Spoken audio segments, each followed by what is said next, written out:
Mashabiki wa timu ya Manchester United nchini Kenya wakisherehekea Pasaka kwa furaha, ambapo walijumuika na watoto wasiojiweza kutoka shule za msingi 14 zilizoko katika jimbo au kaunti ya Bungoma magharibi mwa nchi, ambapo wamewanunulia sare za shule, mikoba, vitabu na viatu.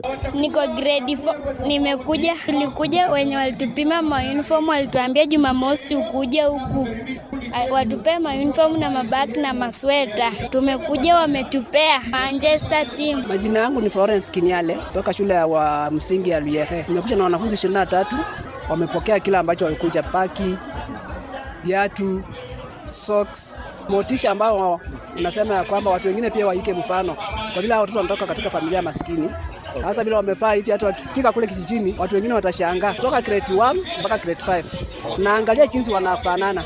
Unamuona tu bila amekaa, mafasi yameraruka, hana chochote, hata wengine mara ya kwanza kuvaa viatu. Mashabiki hawa zaidi ya 1000 kutoka matawi 25 kote nchini wana hafla kusaidia jamii katika mahitaji mbalimbali, ambapo pia wanatoa damu kuwasaidia wagonjwa wanaohitaji damu hospitalini. Mimi kwa majina naitwa Anthony Muholi. Mimi ndio mwenyekiti Manchester United Fans Bungoma branch. Manchester United Fans Kenya hufanya charities, lakini wamekuwa wakifanya tofauti, charity different. Maybe wamekuwa wakienda kwa children's home, wamekuwa wakitembelea wajane, wamekuwa wakifanya mambo tofauti.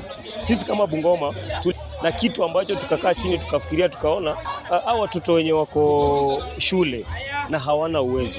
Kwanza hawana uwezo wa kwenda shule kwa sababu wamekosa mavazi, wamekosa kwenda shule juu hawana vitabu, wamekosa shule juu wanadhalalishwa na wengine ambao wako nazo na hao hawana. Unanielewa? Tukaona afadhali Bungoma ikuje na hiyo initiative ya kuhakikisha kwamba hao watoto wanakuwa na confidence ya kwenda shule. Mchango wetu umekuwa kutoka kwa members wenyewe, tukachanga pesa hadi tukapata milioni 1.1 million.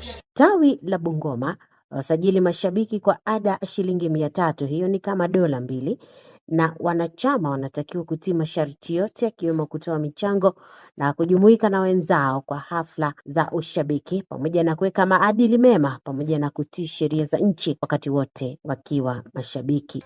Kila mwezi wa Aprili na mwezi wa Agosti, mashabiki hawa hufanya hafla moja katika kila tawi kuambatana na mahitaji ya tawi lao.